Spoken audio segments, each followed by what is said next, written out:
I will be forever the myth. You're the king of kings, There's always a pecking order. The little peckers never mess with the big peckers. So I'm a rooster, and he's a chicken, so to speak.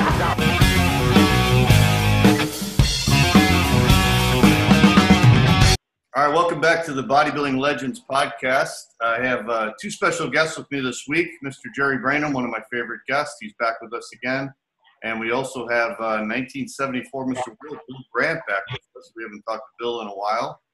And today we're going to do a special tribute to Mr. Ric Drasin, who just passed away last week. And Rick was a good friend of both Jerry and Bill. So I thought I would have these guys on to talk about the life of Ric Drasin. So welcome to the show, guys. Oh, nice to see you, John. All right. Hey, man. How you doing, John? This is great, man. Hey, Jerry, let's start with you. I saw your tribute to Rick last week. Your video was really, really well done, very heartfelt. And you and Rick were really good friends for a long time. So tell me a little bit about when you guys met. You said you've known Rick for him almost 50 years, right? Yeah, I actually met Rick a year before I met Bill Grant. I met Bill Grant in 1970, and I met Rick in 1969.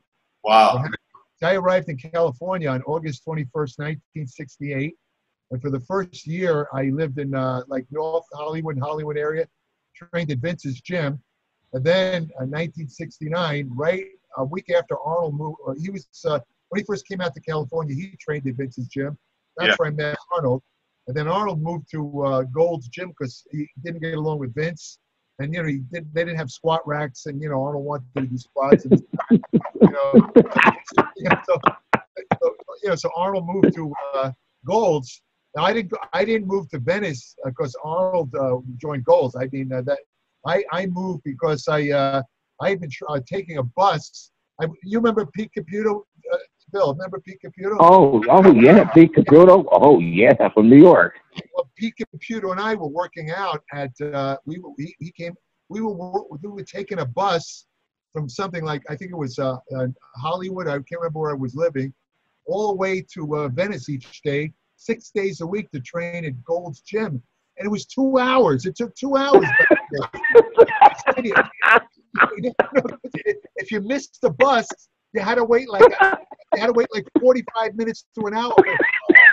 We had to take two buses. We had to transfer, right? Neither one of us had cars. So I said to myself, "This is garbage. I can't handle this," So I moved to Venice, and right after I moved to Venice, I was in Gold's Gym. I don't remember the exact day I met Rick, but I remember we started talking, and we hit it off right away. He had a funny sense of humor, and we started hanging out. We started. I didn't really train with him that much. We trained in the gym together, but he liked to go to these bars, especially on weekends. They called them singles bars back then. Remember that? Oh, you're making. Oh, this is great, man. I love it. Funny because you go in. It was like in Marina Del Rey, right? I remember one was called. I can't remember what it was, but you'd have all these girls like in the room and these guys lined up, and they used to call them meat markets for a good reason, And you might say, I had burgers. You might say, is that meat spelled M-E-E-T or M-E-A-T? I'd say both. But see, the thing about that is that, and Bill, I think I might have gone to a couple with Bill also. But you see, the thing about these singles bars is you had to be very, very self-assured. You had to be able to talk fast, and you had to have a lot of confidence in yourself. Otherwise, you couldn't. Now, Ric Drasin was already a very gregarious guy. To him, like he loved to tell jokes, and he would just be himself. He'd go in there. At the time, he had curly blonde hair. He was a competitive bodybuilder, always had a tan. He used to wear the shirts open where you could see his pecs, and he'd wear like a gold chain. Right. And, he'd go in there, and his attitude was, I don't care if I don't meet anyone. Let's just have fun. Right. And the thing is, I I went in there with this like warlike attitude that, you know, it was like do or die. I had to meet someone. Right. And, you know, the desperation must have showed on me because women were repelled by me. They didn't even, I mean, I guess what I do is I'd stare at them when they were, you know, I didn't even try and talk to them after a while. I would just go along. But Rick Drasin, he didn't care. He talked to women and he talked to them and tell jokes. And every time he would get like 6 phone numbers. I got nothing, you know. So we hung out and also I was in college at the time. I was living on $35 a week. I lived on 230 Bay Street, you know, right? My next door neighbor, get this. I think I told you this, John. I was in apartment 12. The guy in apartment 11, you might have heard of. His name was Frank Zane. Yeah. Oh, you don't want to talk about those. You don't want to talk about those. Sorry. I'm sorry. I already told John the stories about Frank. But the thing is that, you know, Rick would come over. I was so broke that Rick would come over and cut my hair. He'd actually. And the funny thing is, he knew how to cut hair. He actually did a good job because my hair used to get this crazy long hair, you know, and I you know, I didn't look good with it. So he'd come over and give me a trim. It worked great, you know. But we hung out for the first couple of years at the original Gold's Gym. We hung out a lot, you know, and you know, we were, you know, over the years, I always kept in touch with him. But you know, I remember when he got married, you know, and, you know, it's funny, you know, this is true. Sometimes when guys get married, they kind of like, you know, they kind of put their friends aside because, you know, they're now with the wives, might want to have all their time. You know how it is, you know. So I didn't see much Rick after the first marriage. I know he had 2 sons with that first wife. I honestly, I don't even remember her. I met her, but I don't remember her at all, you know. And then, but here's the point. We always kept in touch. We always call each other. How's it going? What's new? You know, and this and that. And then, you know, then when Rick started his video show, Rick's Corner, he contacted me, you know, and I did quite a few of them. In fact, a lot of people, you know, I mean, here I've been around for years. I mean, I wrote for the magazines for 35 years, thousands of articles, right? It shows you how few people read the magazines because I always get these notes saying, "Oh, Jerry, I first found you on Rick's Corner." You know, I'm thinking, my God, all those articles I wrote, and nobody even knew who I was until I went on Rick's show. And suddenly, people, you know, knew who I was. I mean, it's amazing. I said to myself, God, did anyone ever read my articles? It makes me wonder, you know. But see, the thing about Rick and me and Bill is that we all had a camaraderie. I mean, we all trained in the gym. Bill talks about how the original Golds, there was much more camaraderie. We were all friends and stuff like that. In fact, if you could find it, John, you might want to take a clip. Bill and I did an interview. Remember, Bill? We went over to his house. You and I did the interview. We were sitting on. Rick was sitting in the middle. We were on the side. We look like we're in a theater. It looked like we're in a theater. In a background, Rick used his computer to put a fake background. It looks like we were sitting in the middle of a bed. Right? I had so right. And the thing is, the stories. You know, Rick, Jerry and I. We were all cracking jokes and stuff like that. But you could see that, you know, the camaraderie and friendship that we all had in that video. You could just see it. You know what I mean? Yeah. Those stories, man. There's so many millions of stories about this bodybuilding and Gold's Gym. Rick. Hey, Jerry, maybe I never told you about this one. And John, so when I, you know, started hanging out with him, remember Jerry, he was living in Santa Monica on a little house. He had a house, a gray house, right near the beach. So he talked me over to the house one time. So he said, now you guys are gonna go with this one. He says, hey, Bill, you know, I got something, man, you know, but don't tell anybody, man. He says, I got $10,000. Now, today that would be nothing, man. That would about $60,000. He says, don't tell anybody I got that $10,000, man. I was saying, wow, that's a lot of money, man. This is the way it was, man.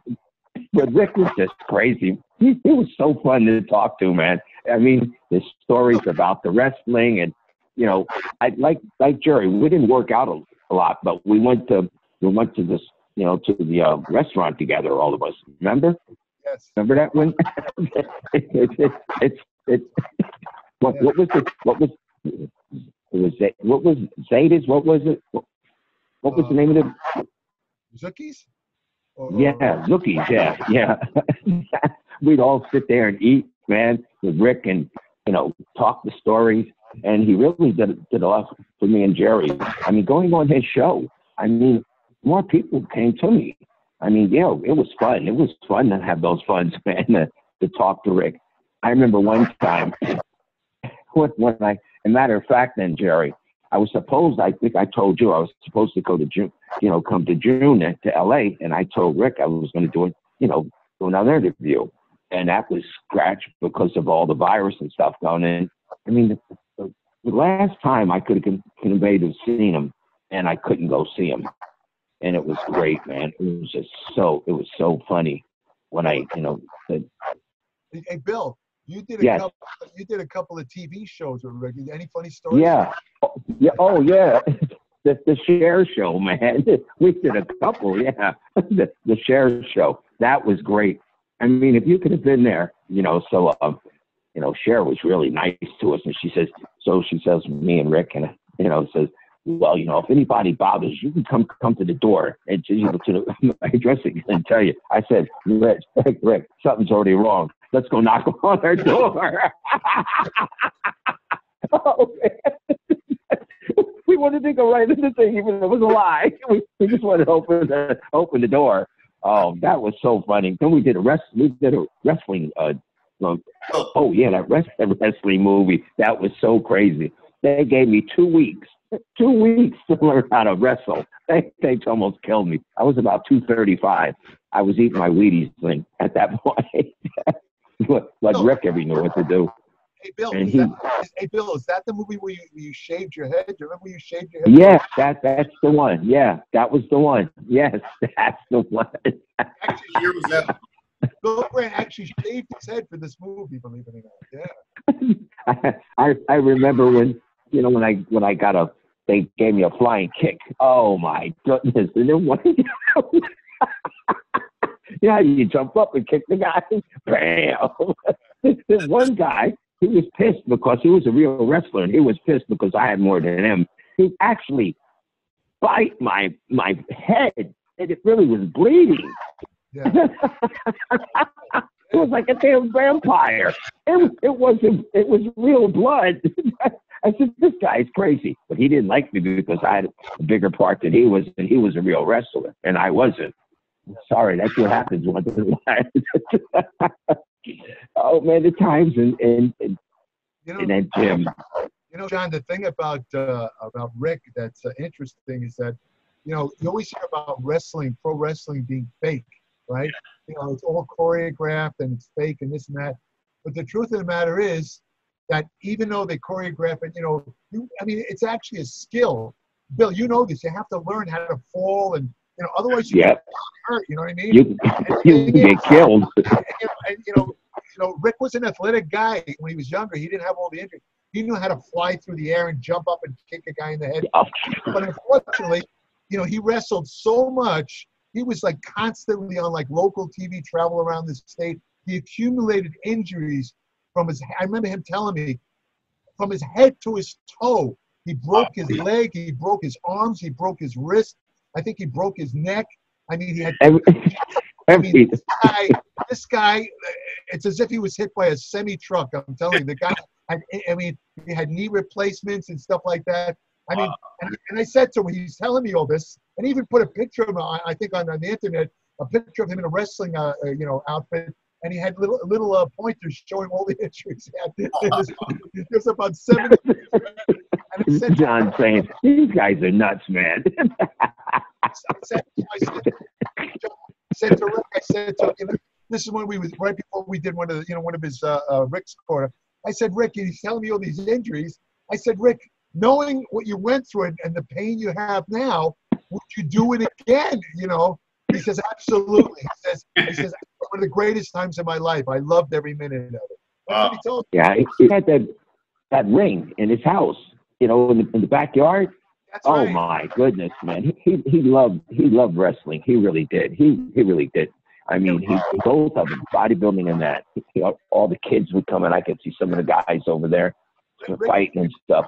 He was really good, man. And he's gone too early, man. I already missed this guy already.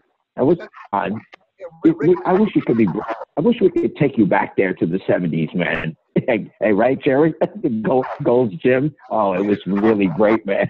It was so funny, John. I mean, and Rick was just right in there, man. He was reckless.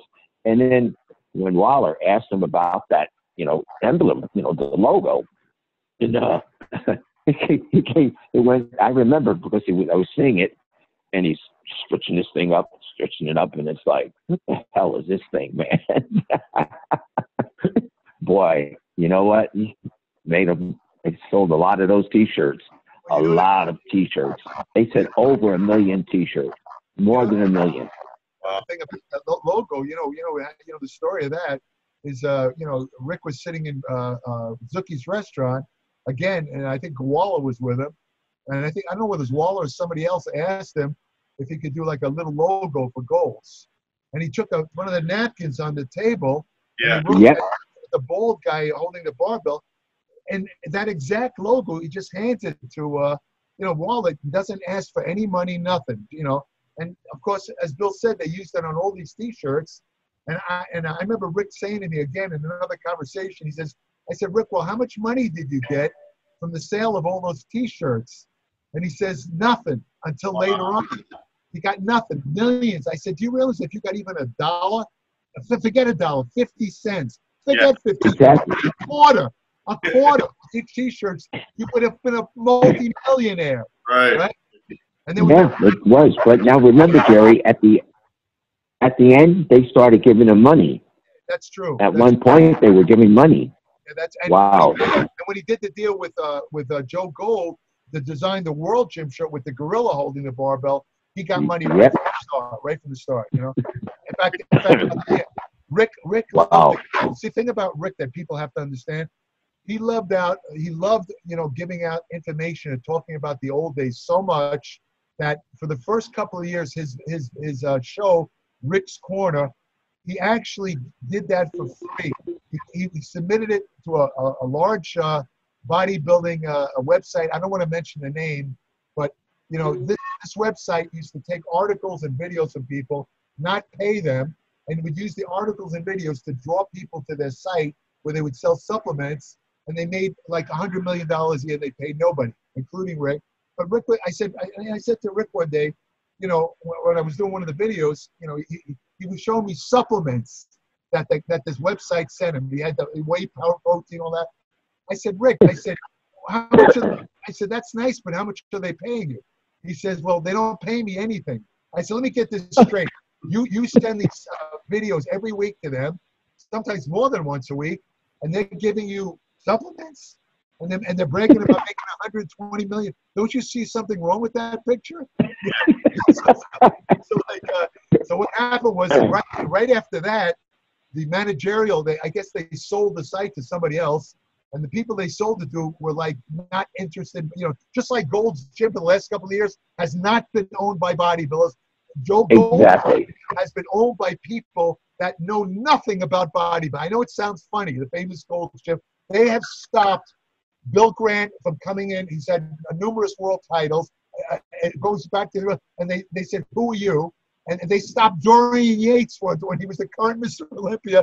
Dorian Yates had to go in and show him his picture on the wall to prove that that's how little they knew about bodybuilding, right?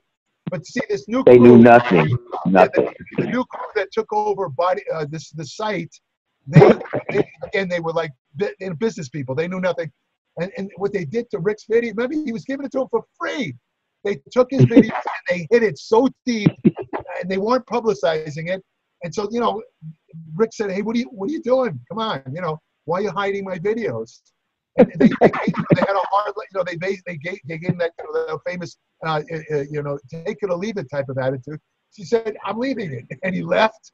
And as soon as he left, he followed my advice and he started getting advertisers. And the rest is history. All the way to the end, he had regular advertisers. I got to tell a quick story about that, though. I didn't say this anywhere else. I'll tell it here, though. Rick and I had one problem with the videos. I was doing the videos for him, and one of the subjects we talked about was growth hormone and insulin-like growth factor 1, anabolic hormones, right? And, you know, Rick's asking me questions. I'm telling him about this stuff, you know. And, you know, at the time, Rick had a new sponsor, which was supposed to be a supplement site, you know, where they sold supplements, right? So I go to the site and I realize they sold supplements, but they also sold steroids. And it was completely illegal. So I as soon as I saw that, you know, I called Rick. I said, hey, Rick, man, you know, I don't know if you know this, but, you know, that's a black market steroid site. It's not been approved. That means they're illegal. I don't know. I mean, I don't know if they're going to come after you, you know, the fact that you're advertising. I'm just giving you a warning. He said, all right, you know, but the truth is, you know, they were paying Rick like, you know, a good amount of, a couple of grand a month. So he was willing to go along with it, you know. All he talked about, Rick, was the supplements. He didn't mention the steroids. He said, if you want to get supplements, this is a great site. He didn't talk about steroids, right? He figured if he does that, he's safe, right? But the thing is, what they did, that video I did with Rick on growth hormone and insulin-like factor 1, suddenly, you know, this site sold insulin-like factor, growth factor 1. They sold it. So I'm looking on the site one day, and there I am with Rick, the video. They have it on the site. So I called Rick, and I said, hey, Rick, hey, listen, I want my video. Look, I did the video for you. I didn't give them permission to use my image. I'm not going to be selling their freaking steroids for them. Right. I said, I want that, please. I want that video. You know, it's okay for you to keep it on yours. I don't want them to have it. They didn't even have the decency to ask me, you know? Yeah. So apparently, I guess he told them to remove it. They ignored him. They ignored him. Oh. I got a friend of mine who worked at the law firm to send them a letter, you know, telling that, you know, warning them to take the thing off or they'll face a lawsuit. Yeah. And it turns out, you ready for this? They were operating out of some sort of post office box that couldn't be traced. And later on, it turned out they were operating on the top of a gym in Miami, right? You know? So what happened was, to make a long story short, was, you know, 3 years later, the DEA did raid them. They got closed down. But by that time, lucky for Rick, they were no longer advertising, because what happened. Wait a minute. I know that guy from Miami, right? And he got caught with doing all this stuff, right? Right, yeah. This guy said that guy was trying to get me to do stuff, man. Hey, can I put this on your site? This guy approached a bunch of famous bodybuilders, and he paid them to promote his site, right? And this guy came on Rick's show. He flew all the way to California. Him and I can't remember the bodybuilder. I don't know whether it was Flex Wheel or somebody. They were both on Rick's show together, and this guy was calling himself a doctor. He was never a doctor. He had no medical degree at all. That's right. That's right. I remember that guy. He was crazy, man. But you want to know how crazy the guy was? When he got busted by the DEA and was facing prison, this guy had the balls, after ripping people off for years, because a lot of people he wouldn't even send this stuff to. What he'd do is, he had this scheme where he would, let's say you wanted to buy Trenbolone, right? Well, what you do is you'd order the Trenbolone, and then he had doctors in Europe, not American doctors in Europe. They would write prescriptions for Trenbolone, right? Only two problems with that. Trenbolone was never legal even in Europe. That's the first thing. The second thing is, doctors in Europe are not licensed to prescribe in the United States. But this dummy thought that by having a prescription that, you know, that would prevent him from getting busted. Of course, it did not, right? But the thing is, when he finally got arrested, you know, and raided by the DEA, this guy had the nerve. I couldn't believe my eyes, to start a GoFundMe thing to pay his legal fees. Oh my God! The time that happened, Rick had a falling out from about a year before, because, you know, they got greedy and they were paying him a good amount of money, if I say so myself. All Rick did is mention them at the end of his show and show a banner. That's all they did. And they gave him like several $1,000s a month for that. They decided that, we're going to pay Rick a lot less. But by that point, Rick said, no way. Either you pay me the fee or I'm not advertising. So they dumped it. So he's telling me about it. Yeah. Lex Wheeler was working with that guy. They tried to get me stuck in. I said, no, man, that's not a good idea. No. So Rick kept just doing T-shirts. You know that T-shirt. Hey, Jerry, you know how you got that T-shirt, that logo from Rick? One day he comes over to me and he says, hey, Bill, hey, how's this? What is this? This would be a T-shirt. I didn't even ask him. I said, well, do I have to tell, do I have to pay you? He says, no, just do it. I couldn't believe he did that, man. What a logo, man. A man of steel, man. Matter of fact, my son, he went all over online to make sure I wouldn't get in trouble with the Superman thing. He says, Dad, you remember they could sue you, but he said they fixed it up because this is a bodybuilding thing that has nothing to do with Superman, and they can't do anything. I could sell millions of them, and he said, and he talked to a lawyer. They'll be pissed off, man. they can't do anything. But it was really nice doing that. And a year ago, 2 years ago, he made another logo of it. And I said, Rick, you want me to, pay you for this? He says, no, Bill, I just want to help you out. This is the kind of guy he was. And Jerry knows how bodybuilders were back in the day, right, Jerry? If somebody came in, say, come on in, you help them get a car, you get them a place, a job. Roger Callard, remember? We got jobs. I mean, it was really, really friendly, man.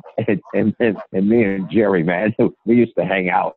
What was that place? Norm's. We used to sit in Norm's for about 3 hours drinking coffee. And after that, we couldn't work out because we were just like messed out. We messed up, man. Bill and I, we were working out together, so we used to go get coffee, like he says, at Norm's.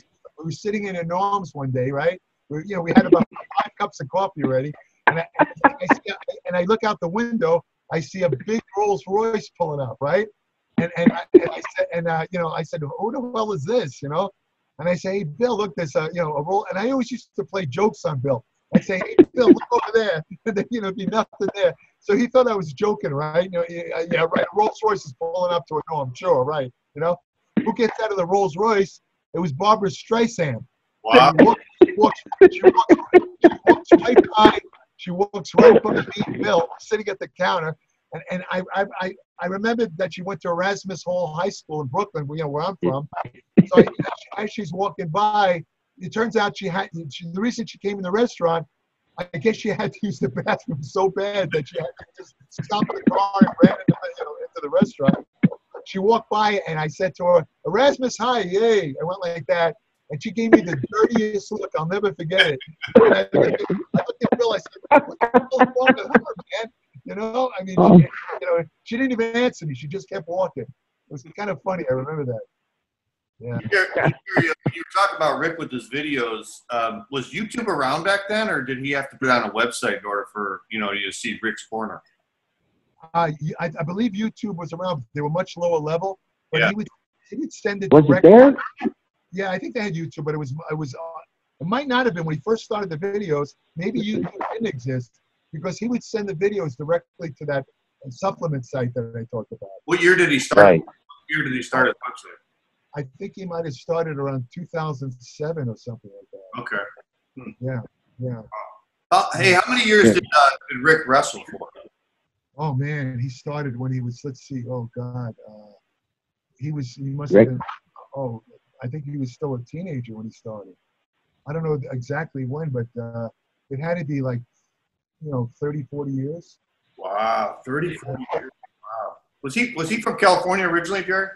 Yeah, Bakersfield. No, he's from Bakersfield. He used to live in Bakersfield. He told me his parents. What Bakersfield they call Bakersfield. It's the asshole of California.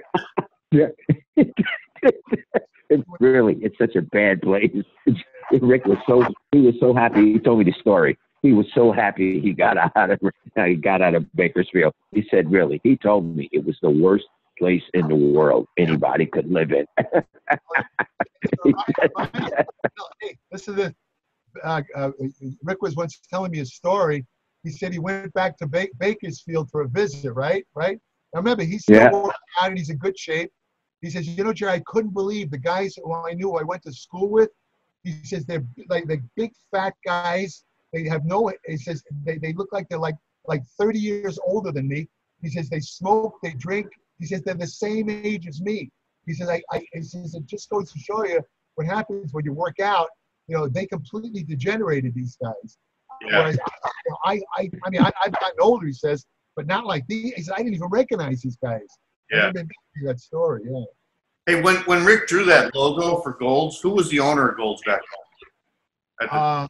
Let me think. I wonder if it Joe was Gold or Ken Sprague or. let me think. I don't. It had to be Joe Gold, I think. Okay. What's happening? Oh, no, it wasn't Joe Gold, because Joe Gold never got into the T-shirts. It was Ken Sprague. Okay. It was Ken Sprague that actually really built up Gold's Gym, and basically that's where that's Rick. He did all the stuff for him, and Joe Gold, he just gave it away to Jay. He just thought bodybuilding was no money in it. He must be rolling over in his grave, man. Oh my goodness. He had all those guys. Remember now, Jerry? Everybody paid, helped them for free. All the guys. That's right. All his members built it. The thing about Joe Gold is, like Bill says, he had a very casual attitude. Most of the time when I joined the gym, he wasn't even around. He was in the Merchant Marine at the time. Yeah. He would have this fat Scandinavian guy named Einar, who just they didn't have any music. They had an old desk in the front of the gym with an old radio. Yeah. That was the music, right? And the thing is, Einar would just come in and it was very informal. And I remember when I first joined, they just raised the gym membership from $40 a year to $60 a year. And a lot of guys are mad about that. Oh, we're charging more money. I'm thinking $60. Yeah, but this was 1969, where $60 is worth a lot more than it is now. Yeah. Hey, Jerry and I, we met when I was at the Miss America show, and I came in to the gym, and Jerry was sitting by the chin-up place. That guy, your friend at the time, we always hung out. What was his name? That was Henry Jinks. Henry Jinks. It was a 1970 America. I had gone to the show. That was won by Chris Dickerson, right? Yeah. And Bill was in it, and I see him like the next day at Gold's Gym, and he's at the chin bar working out with Henry Jinks. So I went up to him, and I never met him. I said, hey, Bill, I just want to tell you, man, I think you were ripped off. I think you should have placed much higher at the America. Even Zabel said it too. Yeah, Dave said it too. And Bill, and he was still pissed off, Bill Grant. You just looked at me and grumbled, said, yeah, thanks a lot, man. And he turned his back. We've been friends since then. We know each other for like over 40 years. Over 40 years. Wow. Where'd the time go, man? Holy crap. John, you were a little baby when we were doing this, right? Oh, my goodness. Hey, John, you probably weren't born yet then, right? When we were going to Gold's, right? Oh, my goodness. But I'm only 29. I'm going to be 30 on 27. I'm not 74. Holy shit. Oh, my kids. My oldest kid is 52 years old. I have 10 grandkids and a great-grandson. I don't even believe this. Bill Gray is a great-grandfather. How about that? His name is Oscar. You should see this kid. My granddaughter, they live in Utah. She said, she gave me those pictures. I wish Rick was here, man. I mean, because I could see all those people, but it was great. I mean, having Rick around, and now he's gone. Kent Keen's gone. Stavo's gone. Yeah. They're all gone. And you know who else is gone? What's his name? Who's the one who worked up at Gold's as the manager? What was his name? From Oklahoma. He was from Oklahoma. That Dan Howard. Dan Howard. he died. You know that? Yeah, I heard. Yeah. Holy, this is great. This is John. This is really sad, man. I mean, all the guys are going away, man. Crap, man. Come on, John. You guys have to take this hit the head now, man. Jeez, man. We're just fading away, man. This is horrible, man. Jerry, we have to hear stuff about Rick. In your video, when you get older, it's harder to watch your friends die, right? When you get older. Yes. I mean, you know, I think about Jerry all the time, and there's Rick, and Kane is gone. And it's like, oh, hey, Jerry, by the way, is Gold's Gym still there? It's still there. It's closed again. No, it's closed. Right now it's closed, but it was bought while it was closed by a German gym conglomerate. They own about 100 gyms in Germany. So I don't know what's going to happen. Yeah. I mean, this was just a real good thing. And, you know, remember a lot of the people, some you don't. But Rick is a gun you never forget. It really, he was so nice. Every time Jerry and we worked together, it was beautiful, man. Jerry, it was the best times when me and I went with Rick, man, talking. We had a fun. And now, see, this is bringing it out again, John. You're bringing all this stuff out. But Rick, if you sing us, you know, we're talking about you. And I hope, you know, you're training with Joe Gold now, doing some squats. Hey, with Franco, yeah, you guys are doing curls. No, the deadlifts, no. Yeah, he'll get you with that. I shouldn't say that one there. Well, man. Rick used to come to the Muscle Beach contest every so often, you know, and I remember at the being, you know, I was standing with there at the contest with him, and I see this guy a couple of feet away, and this guy had the biggest freaking arms I've ever seen. I said, what the hell is that? He had tattoos all over him. So I said, Rick, who is this guy? I've never seen him. His arm looks like it's like 30-inch arms. What's going on there? He's an old friend of mine. That's Rick Piana. So he brings me up to him, right? He says, hey, Rick, this is my friend Jerry. So Rick Piana goes, hey, you know, he always walked around with like a crew. This guy, Rick Piana, he had like about 8 guys, all with the tattoos. They look like gangbangs, you know? So he looks at me. Rick Piana looks at me and says, hey, how you doing, man? And again, he turns his back. And I had my hand out, and he just walks away. I mean, you know, I didn't. He turns it. I'm thinking, and I said to Rick, I said, what a prick this guy is. He says, no. Rick says, no, he's really a nice guy. I mean, I don't know what's going on, but trust me, he's a nice guy. I said, well, he wasn't very nice to me, man. You know. That was my meeting with Rich.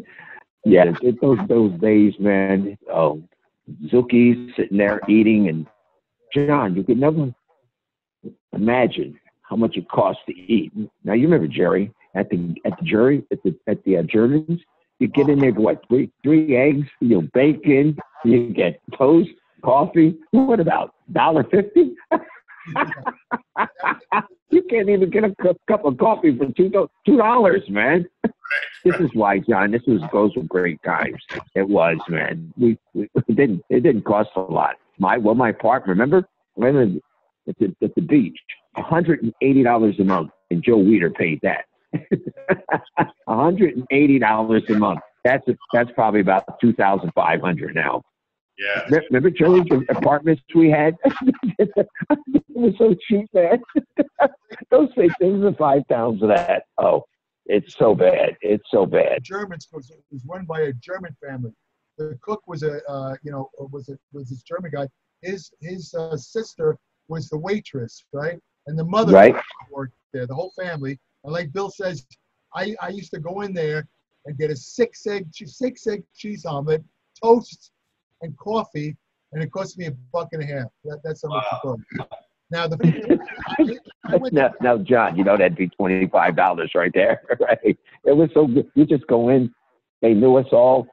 It was really, it was a real family, man. We all go in. We eat after the gym.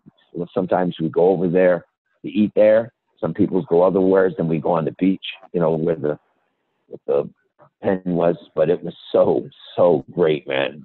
You know, and now Rick is gone. Rick and I ate there a couple of times together. But the thing about that place that was interesting. You talk about the golden days. If you went in there like in the early afternoon, have about 90% of the place would be the most famous bodybuilders in the world. Be sitting Really? You're right. I mean, it's right, man. It was great, man. Arnold would bring over the guys from Europe, the famous, and the whole restaurant would be all these big guys eating, you know, and interspersed with them would be what they used to call hippies, these young people that, you know, they wandered around the streets. I mean, I remember sitting there with, I don't know whether it was Arnold or somebody else, was sitting at a table. At the next table, this hippie girl, you know, you could always tell the hippie girls because they had a certain way of dressing and they didn't shave their underarms and they had these big tufts. And so one of them gets up, I remember, and was sitting there and she had this loose skirt. The skirt fell down to her ankles, nothing on underneath, right? In the middle of the restaurant. I mean, that's the kind of free for all that place was. It was, you know, but it was a great. The food was excellent, though. I mean, I remember bringing a girl there once. There was a girl I had just met, and you know, and she brings me in this place because you know it wasn't a fancy restaurant. It was like a hole in the wall restaurant. It was nothing fancy. You know what I mean? She brought me into I brought her into the restaurant, and she was actually insulted. She says, "I can't believe you're bringing me to this diet." She goes. I said, "Wait a minute." I said, "Try out the food first. This is homemade, cooked. Forget about the way it looks. This is you know." Sure enough, she admitted afterwards the food was great, but she was actually insulted that I brought her there. Jared, tell me about that Zucky's restaurant. Why was that so famous? I mean, why did all the bodybuilders love that? Well, it was on Wilshire and 5th Street in Santa Monica, and I think one reason why it was popular, it was a 24-hour a day restaurant, so you can go and eat there anytime. And I remember when I remember going there with Rick one time, and it was late at night. You know, it was about maybe 11, 12 o'clock at night.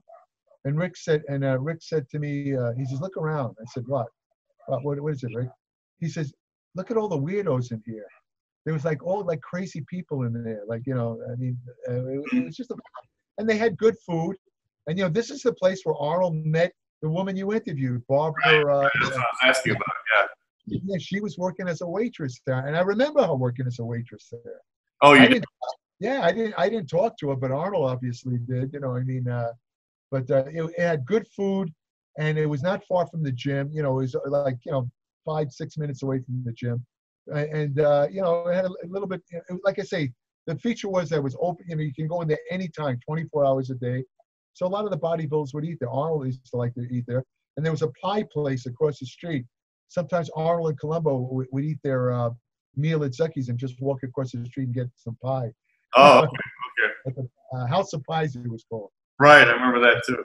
One of the things I remember about Rick was he worked out with Arnold. I think that's the first time I remember reading one of Rick's articles. He was talking about training with Arnold, and that was really kind of groundbreaking because Rick talked about like what they really did, you know, not just like what the magazine articles did, but like what they really did for their workouts. Yeah. This thing with Arnold about squats, you know, Arnold's really competitive. We did some squats. So, okay, we said we're going to do 12 reps. All right, going forward. All right, 11, 12, Arnold. He racks it back. So I go it. So he says, 10, 11, 12, 13. So I racked. He says, "Hey, what are you doing?" He said, "We're going to be 12 reps." I says, "Yeah, what happened?" He says, "Yes, you made 13 reps. You did one more than me." He says, "You asshole." You did one more. I said, "Arnold, there's only one rep. I just felt good to do one more." He says, "No, you're an asshole." He walked over this thing. He says, "You never rep me again. You never beat me again." This guy was competitive, man. I did one damn rep, man, and he got tipsy. He hit the wall, man. But this is what it was, man. At Gold's Gym, man. Wow. Well, I remember Jerry Brainum at the Venice, the other one, did squats. This guy, I think he did 30 reps. He did, I think, about 375, Jerry. Yeah. I actually 275. I did 30 reps. right. I did. All You of know, us do this. you know what I did? When I did my squats, on the last set, let's say I did 5 sets, right?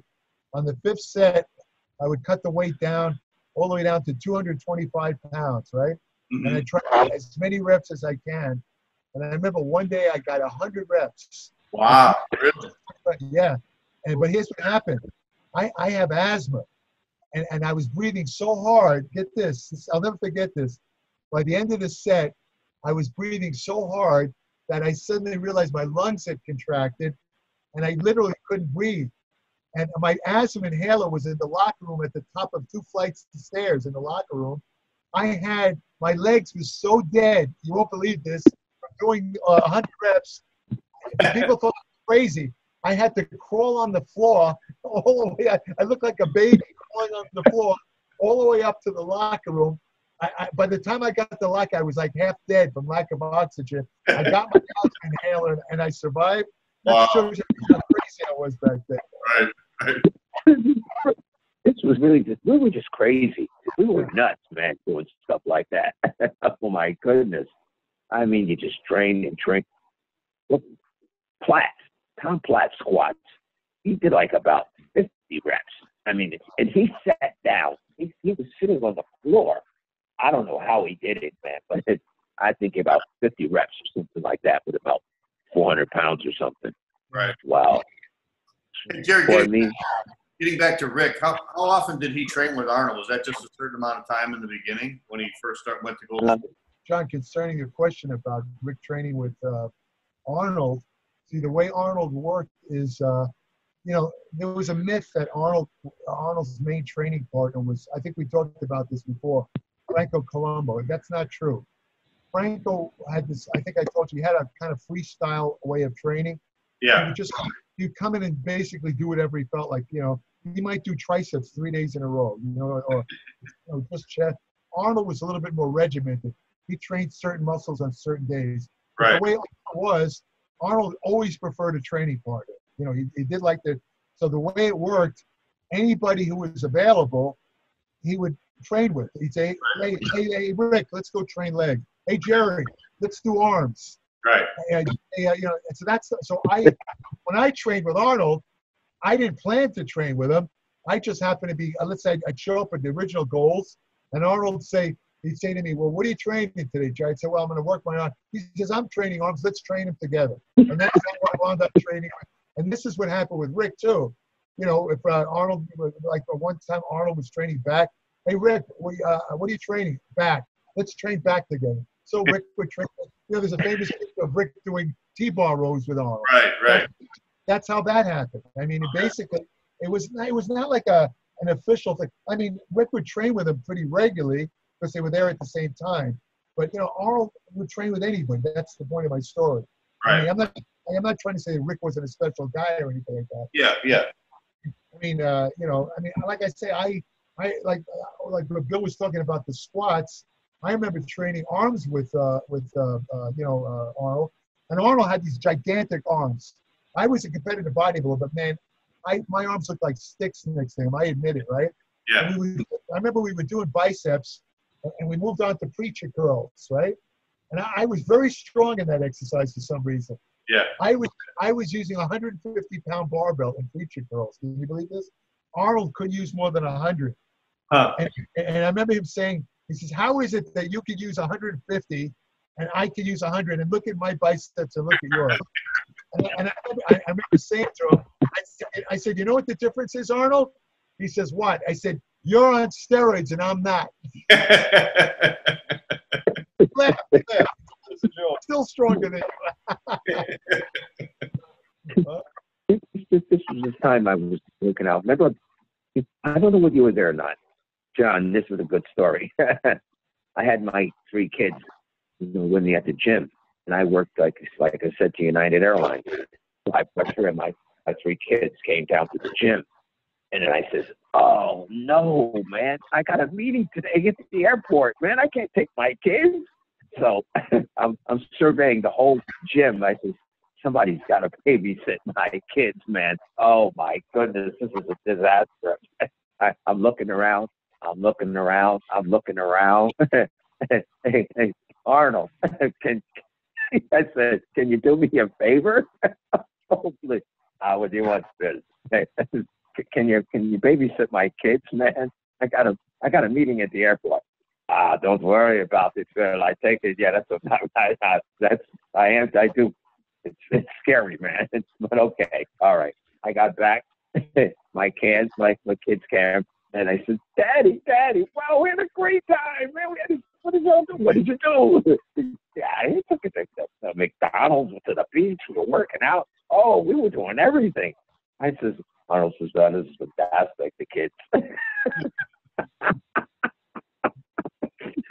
That's why I was coming in June, because my 3 kids were going to come back. And I set up a thing so I was going to see Arnold with a picture. And I wanted to see the pictures, and he wanted to see them at all because, they were little kids. Now they're bigger than him and me. And I wanted to get that picture because I know he would say, well, those guys, these are my kids. The ones you babysit it for. Look at them now. They're bigger than us. And that's why I wanted to come for June, man. And it messed it up, man. Hey, go on. Didn't have to wait the next year. And I wanted to see Jerry, man. Got Manny, Jerry, just about mostly all the people I like to see now. That's it, man. I mean, everybody's gone, Jerry.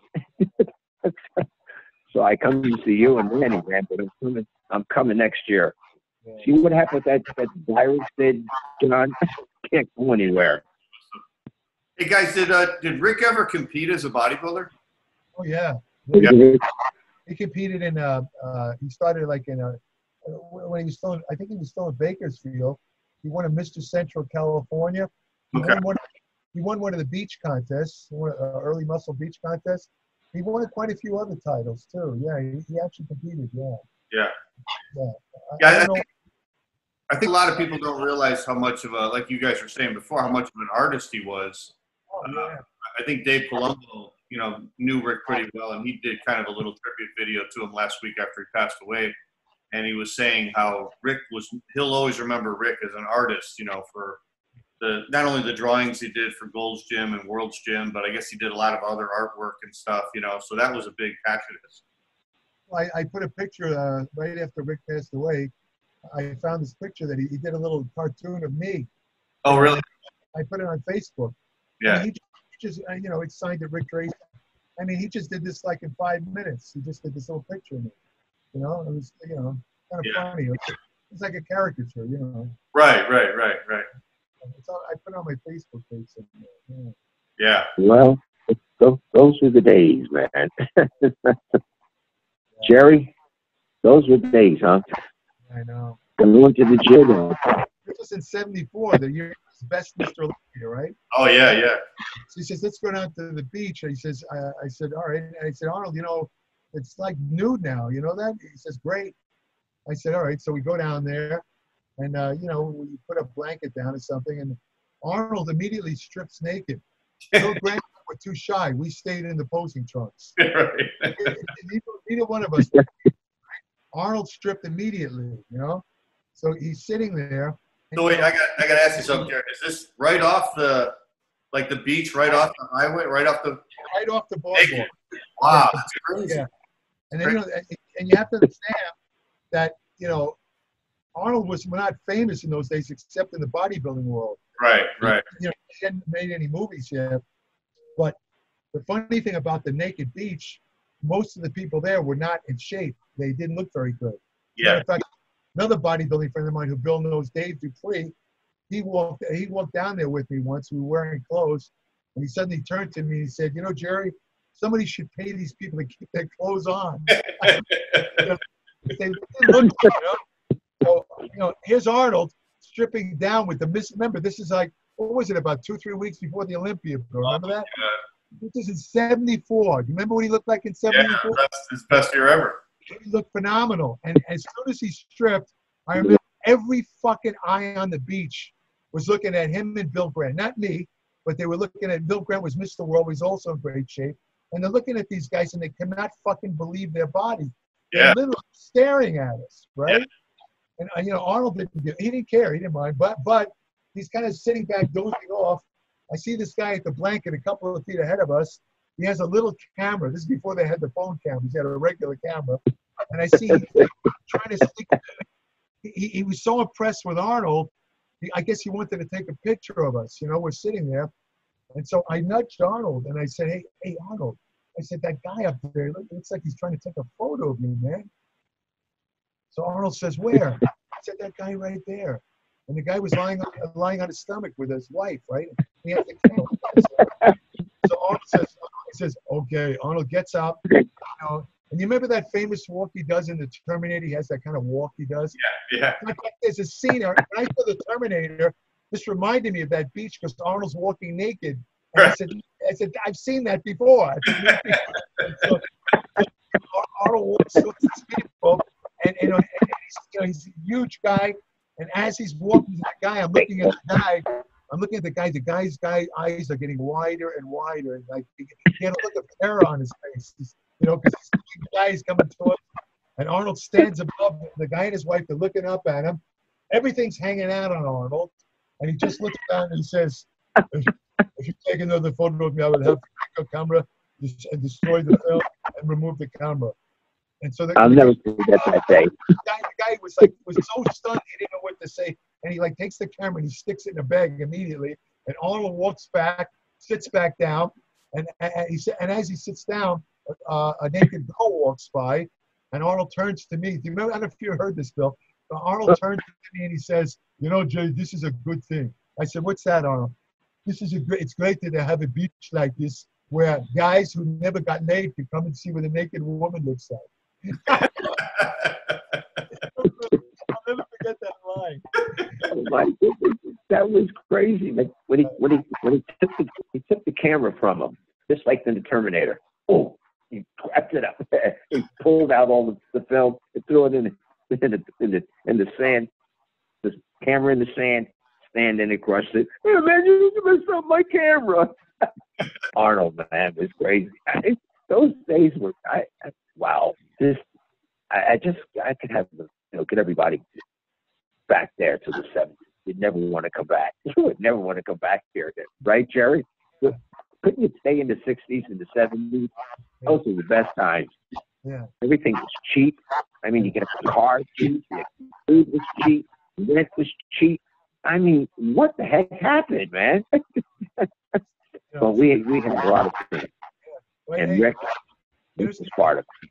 You go down to that nude beach a lot. You remember Zabo Kazuski, John? Zabo. Yeah. Zabo used to like to go down to the nude beach or walk around. He's another guy. He wasn't a bit shy. Couldn't bother him a bit. He had those great abs and stuff. Right. I mean, you have to understand, anybody in any kind of decent shape stood out on that beach because they all were really out of shape. Yeah. I mean, fat or skinny. I mean, a bodybuilder really stood out. And a world champion bodybuilder, forget it. When we used to go to the discos, oh man, here come those bodybuilders from Gold's Gym.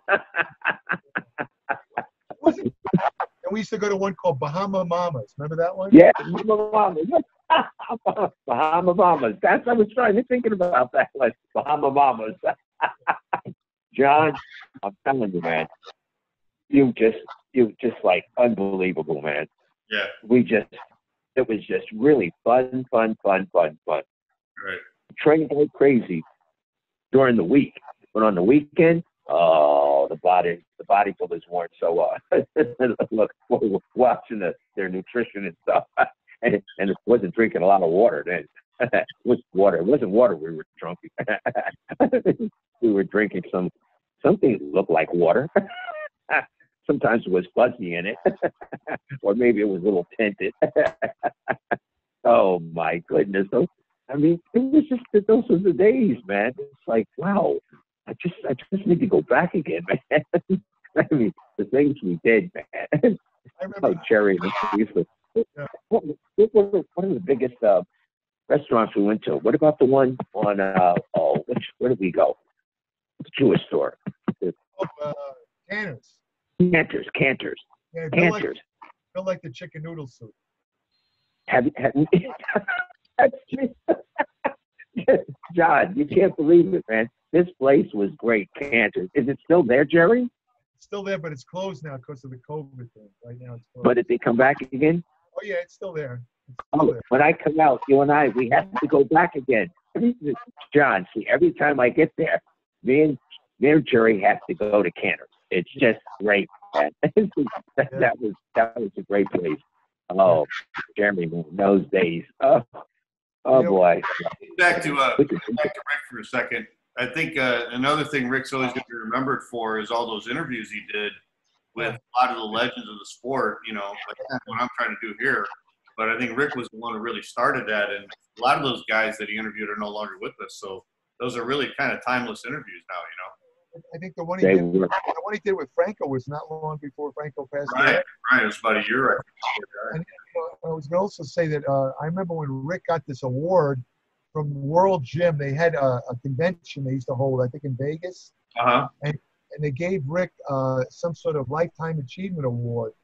And I remember him showing me that award, and he was extremely proud about that, you know? Yeah. And, you know, and because, you know, Rick really promoted that gym a lot. He used to wear the World Gym T-shirt, you know. I think though, he wore the World Gym T-shirt on his show because I think he got a cut of everyone that sold, so he had a good reason.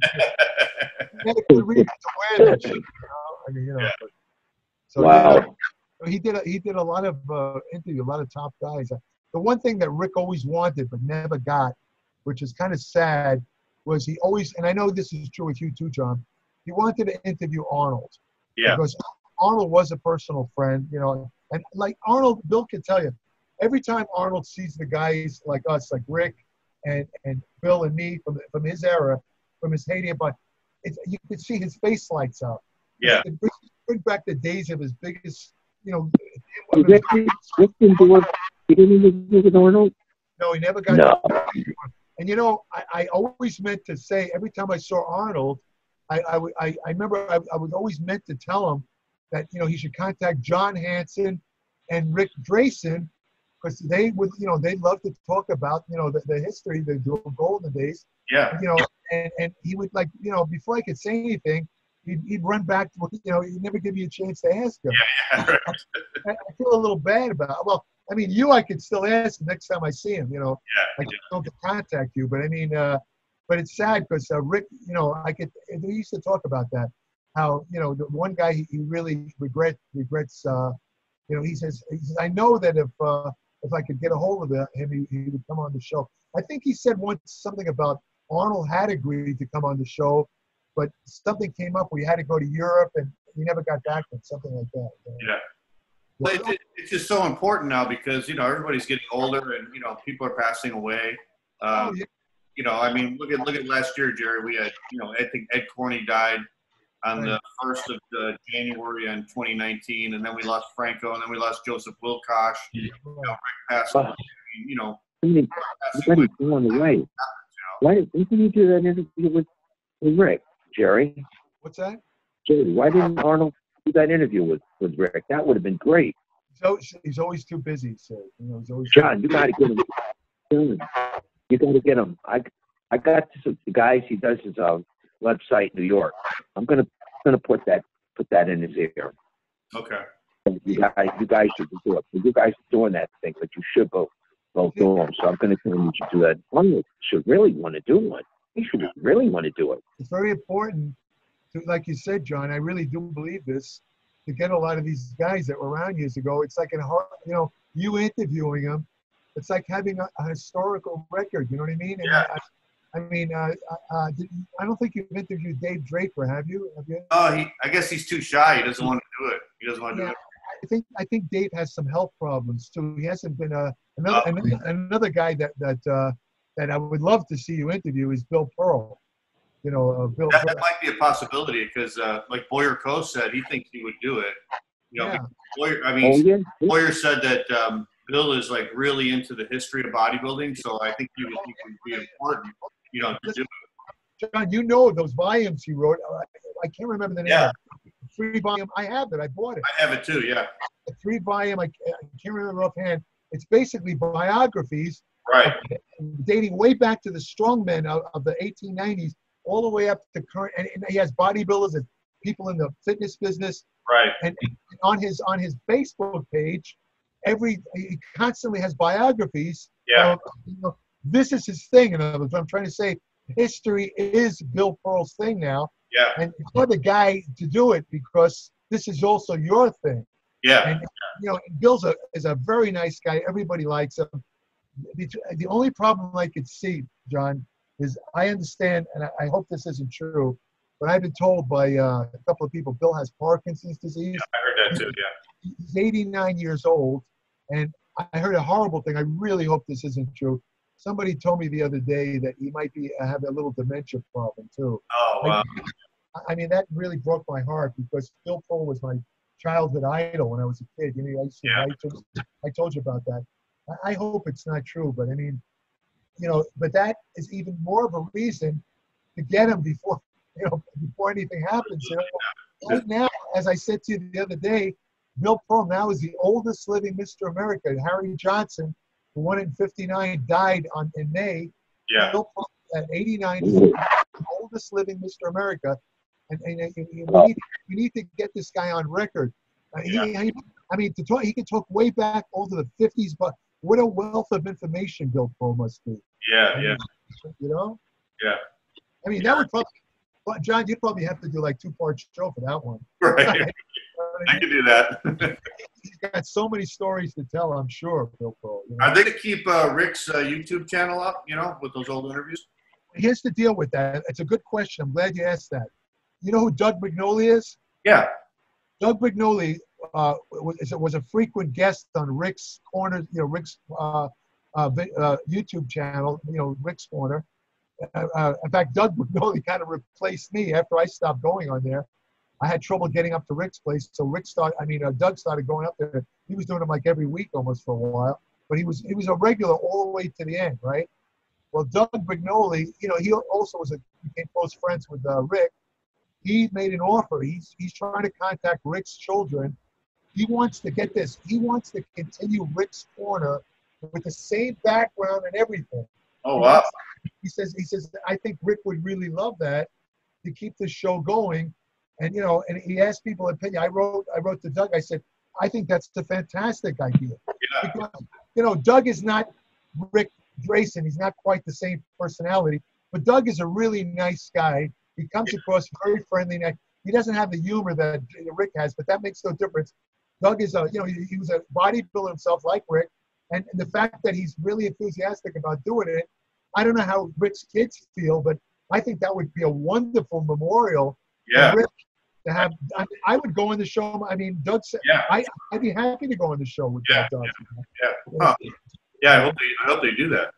I mean, you could probably, if you're interested, you could go on the show. Bill would probably go on the show. Right. We could all go, I hope they approve it. I don't know how they feel about that, though. Yeah. I hope it keeps going. Or at least I hope, even if they don't keep it going, I hope they keep the old ones up, so people can go back. Yeah. They will do that. Hey, you know what you guys should do, John Park? What about him? You guys should talk to him. He's got a lot of stories about his father, Right. Red Park, Yeah. and, working with Arnold. Because Arnold was down there a lot of times. You can probably get a lot of stuff from that. Right. There's a lot of good things out to talk to.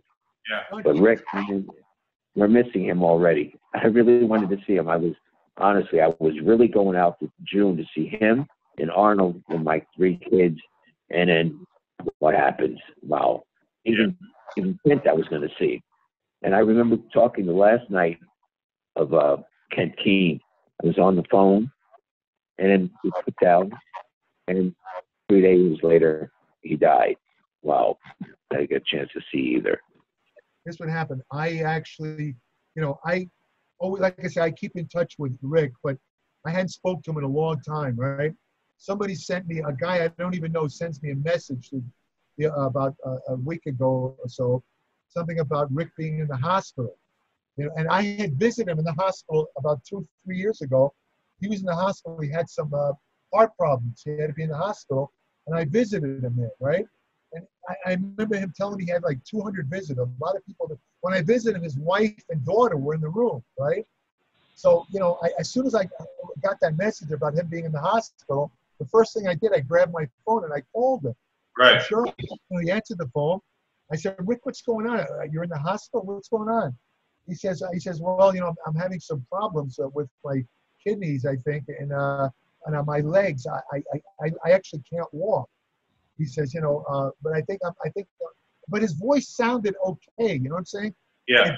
It didn't sound like a guy who was sick or in pain. It sounded, I remember him saying, I got to get out of this place. I've been here 3 weeks. I feel like I'm in jail. That's his exact words. Yeah. And I said, Rick, listen, I know how, I said, let me visit you. Which hospital you're in?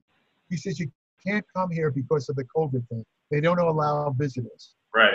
And about 3 or 4 days later, I see on Facebook, somebody again, another guy sends me a message. I heard that Ric Drasin died, right? I'm looking at the message, and I'm thinking, wait a minute, I just spoke to the guy. He sounded okay. Wow. And I remember, I have a funny reaction when people that I care about die. It's almost like I get paralyzed for a couple of minutes. Yeah. When I saw that, I was staring at the words, and I literally stopped breathing. I kept saying, no. I kept saying it over and over again. Right. And I said, I have to confirm this. So I went online and I went to Rick's page, his Facebook page, and there was an announcement from his kids that he passed away. And as soon as I saw that, I went right and made that video you saw. I actually broke up in the video because I just found out about it. I was in a lot of mental pain because of losing a friend, so I broke down at the end of the video. Yeah. I mean, and like I say, even after a couple of days have passed, quite frankly, I'm still in shock. Yeah. And for a number of reasons, because I knew that Rick had. I mean, he told me, a couple of years ago, he had a condition called atrial fibrillation, which is it's a kind of abnormal heart rhythm in the upper chambers of the heart. And the biggest danger about that is you can throw a clot where it can travel to your brain and give you a stroke. That's the biggest risk. He was on medication for that, and and the other thing is that Rick only had one kidney. See? And I remember him asking when I did the video with him on creatine. I did a video with him on Rick's quote on creatine, and he asked me on camera. He said, Jerry, I have one kidney. I said, yeah, I know, Rick. He said, is it safe for me to take creatine? And I explained right on camera. I said, as long as your kidney is healthy and functioning, I said, what happens when you have one kidney? I said, nature gives us two kidneys, but we can actually survive with one. This is how people can donate a kidney and still survive. Right. What happens is when you're left with one kidney, the kidney actually kind of gets a little bit bigger and takes on the work of the missing kidney. Right. So what I told him was, as long as your kidney is in good shape, creatine is fine. It's not going to hurt your kidney, right? That's what I told him on camera. But, I guess, he was at greater risk having the one kidney. If the kidney failed, plus the fact that he might have had some heart problems, I was trying to understand how the guy who sounded so normal on the phone, it was his normal voice. It wasn't a weakness, nothing. And how he could die 3 days later, suddenly died. I just didn't understand it, Yeah. But unfortunately, that's what happened. And I'm just still in disbelief that I'm not going to be able to talk to this guy anymore after over 50 years. It's a very hard thing. I mean, I think about it at night sometimes right before I'm falling asleep, and I literally almost can't sleep. I get like anxiety.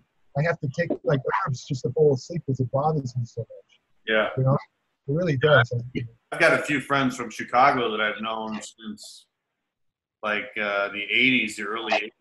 And, I tried to, when you were saying that, Jerry, on your video, I was trying to think about that. Like, how would I feel if one of these guys passed away? We don't talk as much as we used to because, we all have our own lives and everything. But we got a lot of history there, a lot of decades of friendship. And that's hard to take, Yeah. I mean, it's like I said in that video. I mean, John, the way I look at it, I mean, there's a term called Iron Brothers, right, Bill? We hear this term called Iron Brothers. Right. And the thing about bodybuilding that's really interesting, we're in an age and a time when there's a lot of racial tension, there's a lot of hatred going around, and I'm not going to get into politics, but it's an unusual time. But the thing, when I look at bodybuilding, it's an interesting thing because we as bodybuilders have never considered race or ethnicity or where you're from. All we know about is we're all doing the same thing. We all want to get bigger. We want to get stronger. And, it's like we're almost brothers because we're all engaged and we share things with each other. There's no prejudice. There's nothing like that involved in bodybuilding. Right. Bodybuilding is kind of the way things should be when you think about it. Yeah. And, that expression, Iron Brother. So what I'm trying to say is when a guy like Rick who was a friend, not just a training guy, but a friend, or Bill like is a close friend, when people like that die, it hits me very hard. It hits me with the same intensity as if an actual family member died. As if a member of my immediate family died, I get the same reaction. I get really hurt inside. Yeah. Because I do consider them brothers and sisters. People in this game, this iron game. Yeah. I just wanted to say that because that's the way I feel about Rick.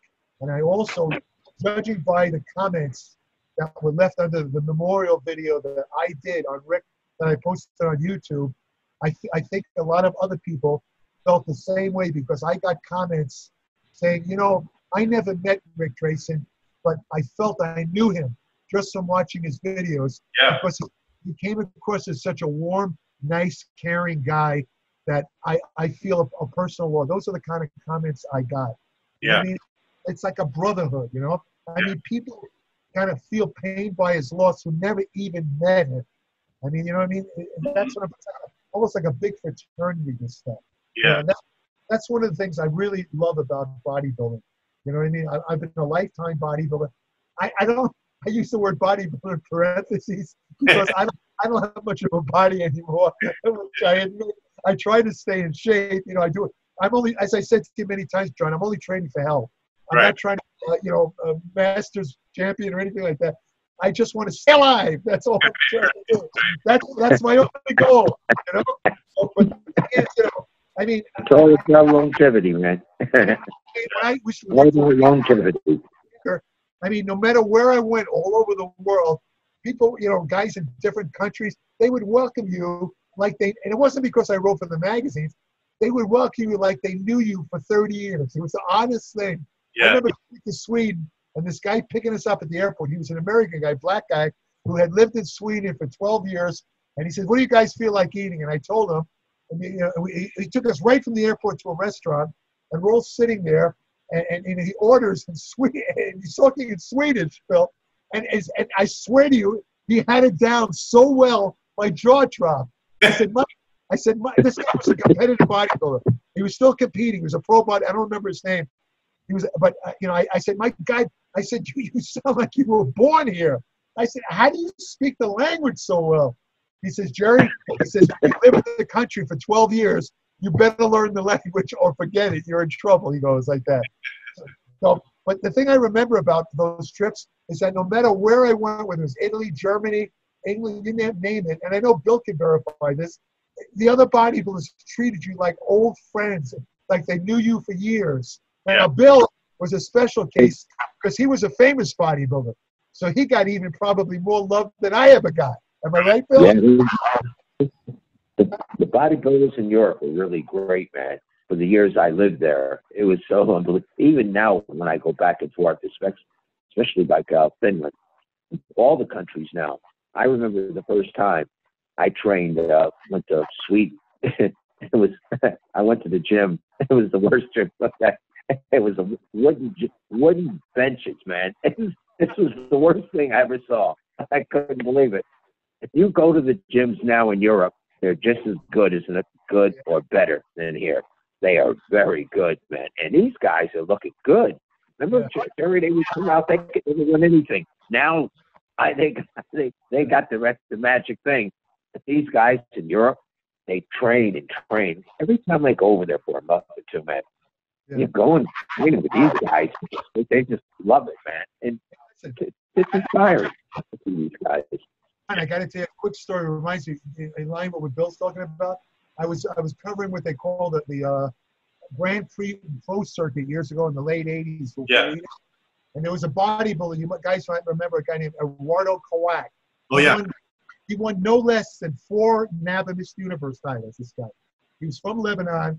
He was, I don't know how to describe, he was like a little kid. He was such a nice, sweet guy, just the nicest guy. I remember going out, he was competing at a pro show in Essen, Germany, one of the pro shows.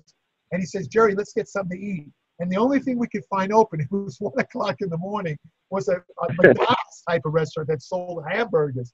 So Eduardo Kawak, who has a contest in a matter of hours, orders a cheeseburger and French fries. And the only guy who I ever saw eating like that before a contest was this man right here, Bill Grant. That's the only guy. Bill Grant and I once went out with Chris Dickerson, and we all went to a restaurant.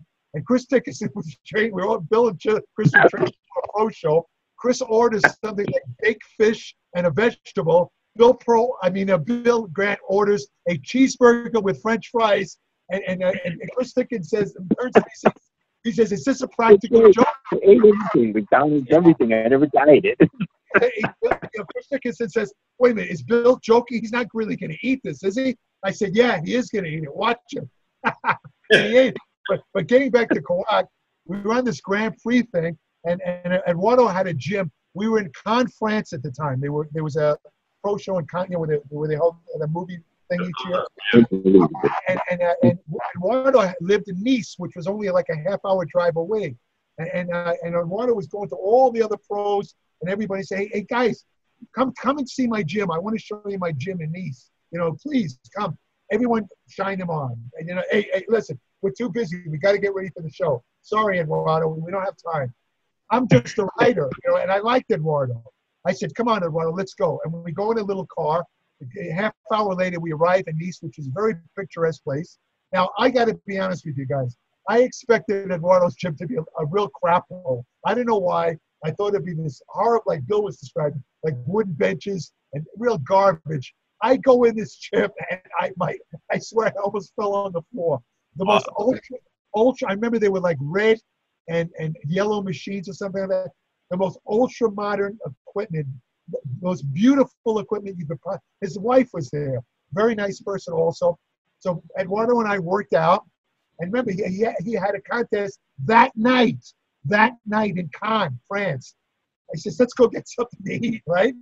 You know where we go? We go to a pizza place. Eduardo eats a large cheese pizza. He's got a contest in 4 hours. He eats a large cheese pizza. Even I couldn't finish the pizza. And I'm looking at him. I say, "Eduardo, aren't you worried about the sodium and stuff in there?" Right. He says, "Yeah." He says, I like the taste. It's good to me, And the funny thing is, he poses at the contest. Listen, shredded, abs so deep you could lose a cat in there if you throw a cat in. I mean, the guy was a drop of fat on him, Which is just a funny story. I was reminded of when Bill was talking about the gym. That's crazy. There's another guy who died too young. Eduardo got a heart attack. Yeah, he died too young. Yeah. In his mid-50s. The sweetest guy. I mean, he was so enthusiastic. He was the other guy who was like that was Mumbo Benaziza. Yeah. Another guy who died, fairly young.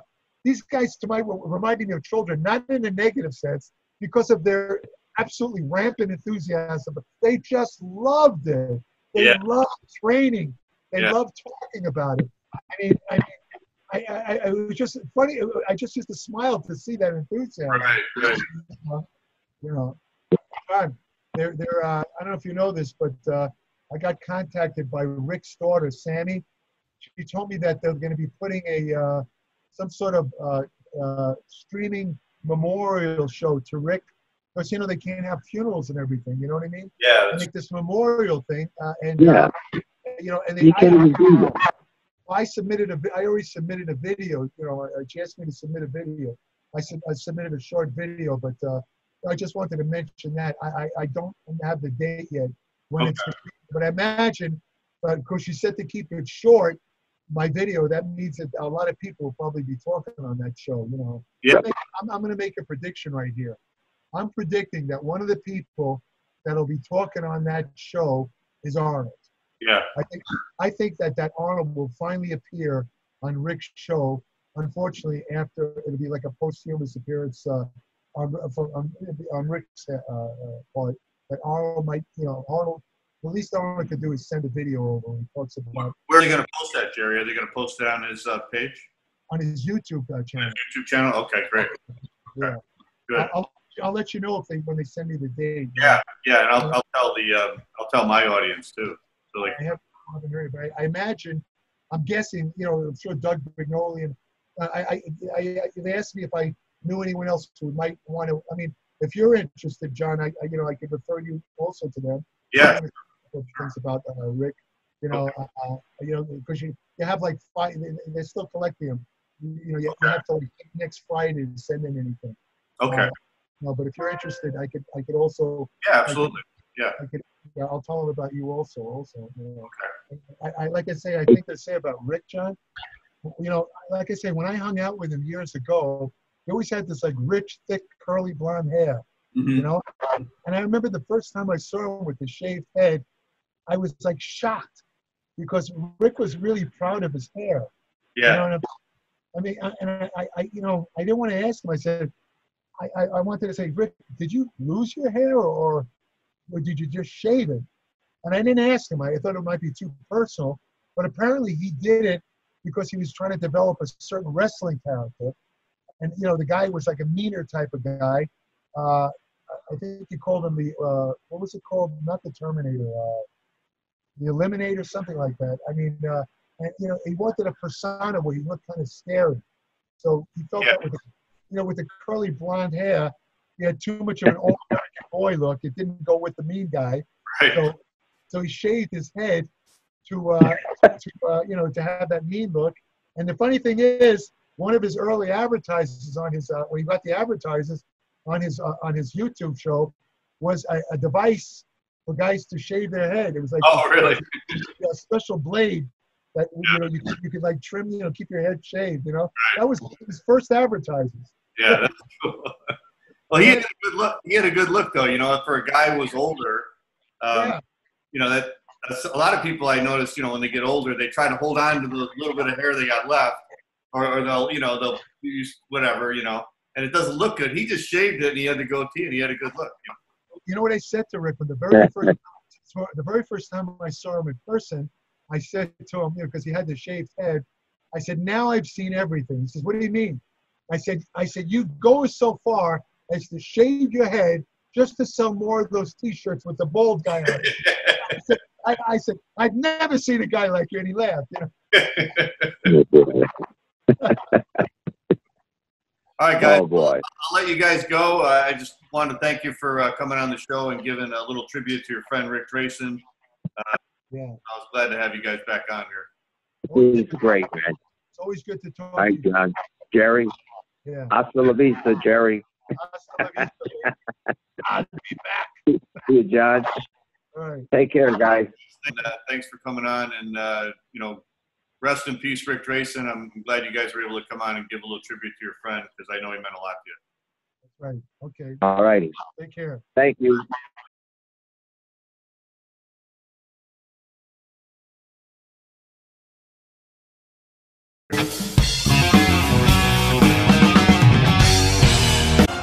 Bodybuilding Heroes and Legends Volume 1 by John Hansen is the book that celebrates the golden age of bodybuilding.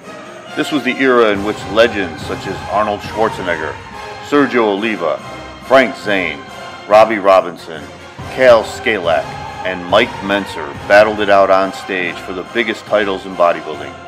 Read about some of the most exciting competitions that took place in the 1970s, including the Oliva-Schwarzenegger battles, Zane's first Olympia victory, and Skalak's controversial Mr. Olympia appearance, and much more. Filled with inspiring images of some of the greatest bodybuilders in the history of the sport, Bodybuilding Heroes and Legends Volume 1 is now available on Amazon.com or email John directly at naturalolympia@gmail.com.